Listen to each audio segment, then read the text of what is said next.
بسم اللہ الرحمن الرحیم۔ میرا نام ہے ابو بکر اور آپ دیکھ رہے ہیں AB صدیق یوٹیوب چینل۔ ایران کے بادشاہ نے اپنے بیٹے کو پڑھانے کے لیے ایک استاد صاحب کا بندوبست کیا۔ استاد کو کہا کہ میرے بچے کو دین پڑھائیں، میں چاہتا ہوں کل اس نے حکومت کو سنبھالنا ہے اور یہ دین سے آگاہ ہو جائے، اس کو خود سکھائے پڑھائیں۔ اور ایک نیک بزرگ بڑے درویش آدمی بادشاہ کے بیٹے کو پڑھانے لگے۔ اسباب مکمل ہوئے، قرآن مجید پڑھایا گیا، احادیث طیبہ کا درس دیا، اصول فقہ سے روشناس کرایا۔ جب بچے نے مکمل تعلیم حاصل کر لی تو پھر ایک دن استاد نے کہا، بیٹا کل تم نے ضرور آنا ہے، کچھ بات کرنی ہے۔ صبح شہزادہ استاد سے ملنے گیا تو استاد صاحب نے گھنٹی لگا دی اور ہاتھ میں ڈنڈا پکڑ لیا اور مار مار کر پورے وجود کو زخمی کر دیا۔ کوئی غلطی نہیں تھی، کوئی بات نہیں تھی، بلا وجہ بچے کو مارا۔ بچہ بادشاہ سلامت کے پاس گیا اور کہا، ابا جی سمجھ نہیں آئی لیکن استاد نے بڑا مارا ہے۔ بادشاہ سیانے تھے، سمجھدار تھے، کہنے لگے، بیٹا استاد باپ کی طرح ہوتا ہے، وہ زیادتی نہیں کرتا، کوئی بات ہوگی۔ بچے نے والدہ سے بات کی تو اماں کہنے لگی، بیٹا میں تیرے باپ سے کیسے بات کروں، ڈر آتا ہے۔ وقت گزرتا گیا، یوں 22 سال گزر گئے۔ بادشاہ کا انتقال ہوا، شہزادہ تخت پر بیٹھا۔ پہلا حکم یہ دیا کہ میرے استاد کو بلاؤ۔ استاد بوڑھے ہو چکے تھے، چڑی کے سہارے وہ دربار میں حاضر ہوئے اور بھویں سفید ہو کر جھک گئی تھی۔ یوں آنکھ کھول کے بڑی مشکل سے دیکھا، کہنے لگے، شہزادہ حکم ہو، مجھے کیوں بلایا؟ شہزادے نے کہا، میں اب شہزادہ نہیں بادشاہ بن گیا ہوں۔ استاد جی 22 سال گزر گئے ہیں، آپ نے مجھے مارا تھا اور وہ آپ نے زیادتی کی تھی، میرا کوئی قصور نہیں تھا، تو نہ تو میری روح سے درد گیا ہے اور نہ ہی میرے جسم سے گیا ہے۔ میں بے اختیار تھا، پوچھ نہیں سکتا تھا، لیکن آج با اختیار ہوا ہوں اور سب سے پہلے حکم پر آپ کو بلایا ہے۔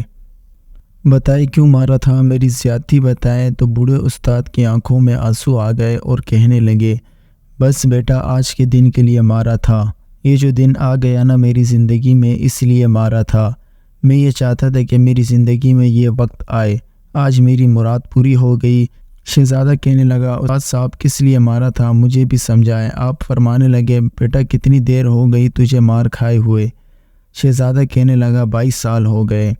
استاد نے کہا، زخم بھولے تو نہیں، درد ختم تو نہیں ہوا؟ شہزادے نے کہا، استاد جی روز رات کو یاد آتا تھا۔ استاد کہنے لگے، تو بے اختیار تھا، پوچھ نہیں سکتا تھا، 22 سال تجھے یاد رہا، مجھے پتا تھا تو ایک دن حکمران بنے گا۔ میں نے تجھے اس لیے مارا تھا کہ بیٹا یاد رکھنا، کسی پہ ظلم نہ کرنا۔ اگر تجھے 22 سال تک یاد رہا ہے تو جس پر تو ظلم کرے گا اسے بھی قیامت تک یاد رہے گا۔ اور یہ یاد رکھنا، تو آج با اختیار ہوا ہے تو نے مجھے بلا لیا، قیامت کے دن غریب با اختیار ہو جائیں گے، مظلوم با اختیار ہو جائیں گے، رب کریم کی بارگاہ کے اندر ان کا اختیار ہوگا، اللہ کی حکمرانی ہوگی۔ پھر وہ بلائیں گے بڑے بڑے لوگ دنیا میں جن کی پگڑیاں اونچی تھی، وہ سر جھکائے کھڑے ہوں گے۔ دنیا میں جو ظالم بنے تھے ان کی پشتیں لال ہوں گی، ان کو غدار لکھا جائے گا۔ قیامت تک نہیں بھولے گا، ظلم کرنا تو سوچ سمجھ کے کرنا، اتنا کرنا جتنا تم سہ سکتے ہو، اتنی زیادتی کرنا جتنی قیامت کے دن تم برداشت کر سکتے ہو۔ میرے نبی کریم صلی اللہ علیہ وسلم نے فرمایا، ظلم سے بچو، یہ قیامت کے اندھیروں میں سے ایک اندھیرا ہوگا۔ اسی لیے زندگی میں زیادتی نہ کریں۔ اگر تھوڑی دیر کے لیے کوئی چیز برداشت کر جائیں تو وہ فائدہ دے جائے گی، کچھ دیر کے لیے اگر سہ جائیں تو نفع مل جائے گا۔ سہنے کی کوشش کریں لیکن زیادتی نہ کریں۔ آج ہمیں اس واقعے سے سبق ملتا ہے، اگر ہم کسی پر ظلم کریں اور پھر دل میں یہ سوچ کے بیٹھ جائیں کہ وہ تو بھول چکا ہوگا، لیکن ایسا نہیں ہوتا۔ جس پر ظلم کیا جاتا ہے وہ ہمیشہ یاد رکھتا ہے اور تا قیامت یاد رکھے گا۔ اسی لیے ہمیں اس بات کو سامنے رکھنا چاہیے کہ قیامت کے دن ہم سے بھی حساب ہوگا۔ جب ہم یہ بات سامنے رکھ کر کام کریں گے تو ہم کسی پر کوئی زیادتی، کوئی ظلم نہیں کر پائیں گے، کیونکہ ہمیں خود بھی علم ہوگا کہ ہم نے قیامت کے دن اس کا حساب دینا ہے۔ امید ہے آج کی ہماری اس ویڈیو سے آپ نے کچھ سیکھا ہوگا، اور آخر میں دعا ہے کہ اللہ تعالی ہمیں ظلم کرنے والا نہ بنائے۔